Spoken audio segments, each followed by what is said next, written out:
Okay, part 6 of the development of the Quran from 1924 until now, titled Primacy of the Hafs Text.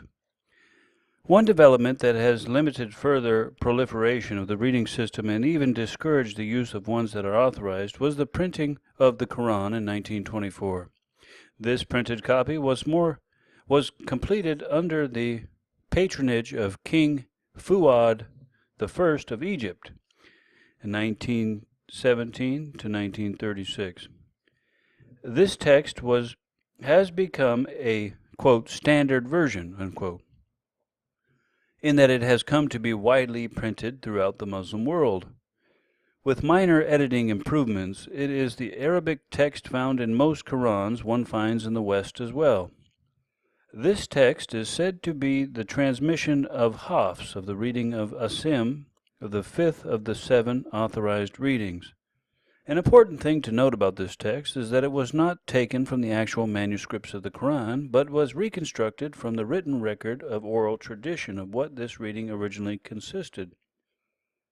Bergstrasser observes, quote, sources for this consonantal text are obviously not handwritten Quran manuscripts, but literature about it. It is therefore a reconstruction, the result of rewriting the usual consonantal text in the old style according to the literature, unquote. They took the basic Quran text that had been in use by the Ottomans and rewrote it in what their tradition told them the ancient Uthmanic orthography was like, and then to this they added the full set of diacritical marks, the reader's aids. This was done under the authorization of the Egyptian government of King Fuad I to assert Egyptian Islamic leadership in the wake of the fall of the Ottoman Empire after World War I. Bergstrasser also notes concerning the Muslim attitude to rely on the tradition rather than on actual manuscripts. He writes, quote, in fact, even the Quran manuscripts themselves have played no further role in the Muslim Quran studies since the 4th century AH, unquote. There are other versions in print, but they have not achieved the same degree of proliferation and acceptance. Technically, the 80 resuscitation systems are still valid, but in practice they are being usurped by the printed text. One man's attempt to recover 20 of the 80, with hope of eventually doing the full 80, failed for both practical reasons and official opposition to the project. In the end, he was only able to record the Hafs resuscitation. It should also be noted that only these readings now enjoy any kind of canonical status. The readings that were prescribed in 936 AD included the readings attributed to the closest companions of Muhammad. Though the 1924 Cairo text is a useful text because of the near universal acceptance it now enjoys, it is only one of the 80 accepted readings.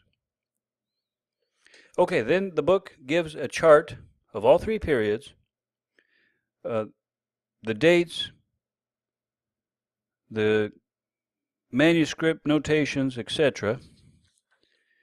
Then next it goes on into talking about standardization. The Quran's consonantal text was standardized early in the textual history. It goes on to talk about informal versus formal standardization, intentionality and non-intentionality with variance, a critical text of the Quran, one version going back to Muhammad, we'll examine that. A parallel oral tradition, is that true?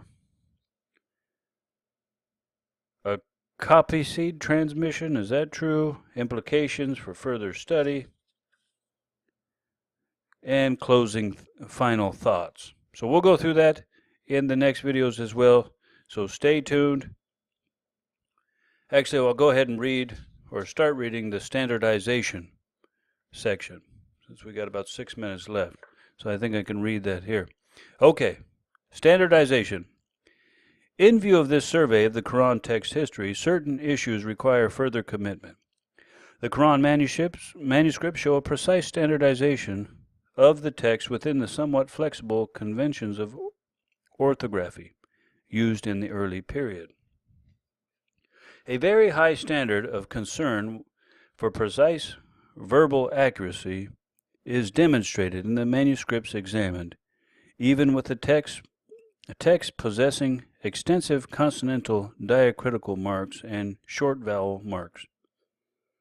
The complete lack of word, phrase, and transposition variance also provides evidence of a strong measure of intentional textual stabilization.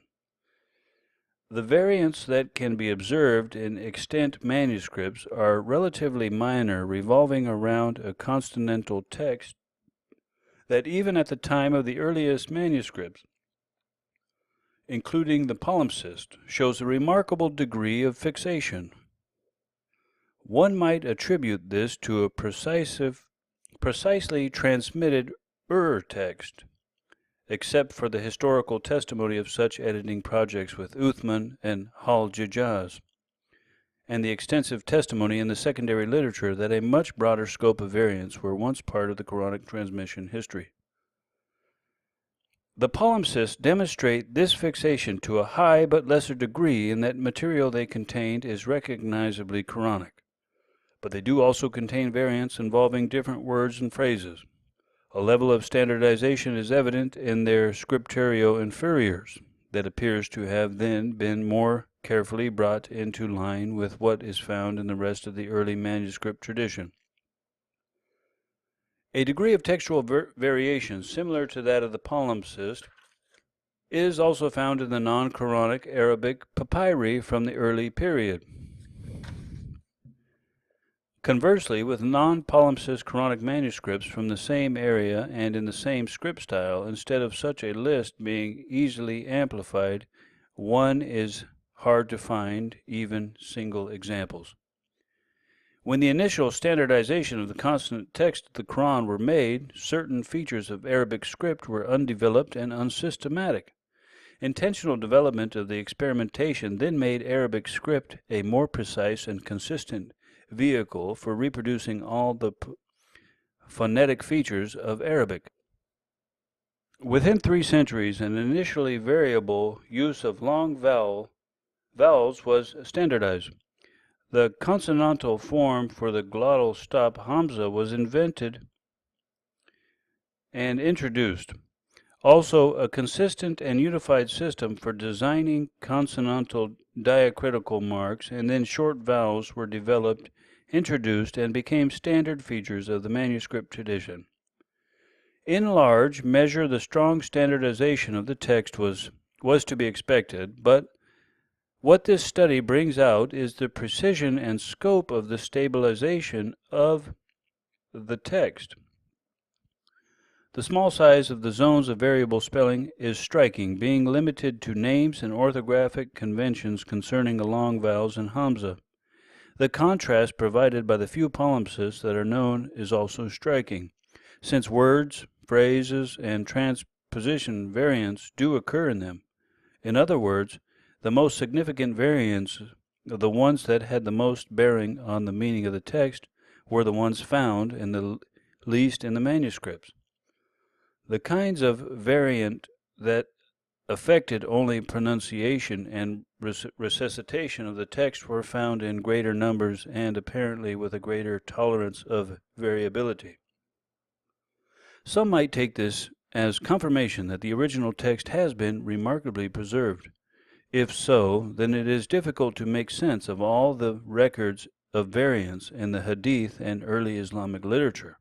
If there was just one original text, then these records must be regarded as either untrustworthy or inventions.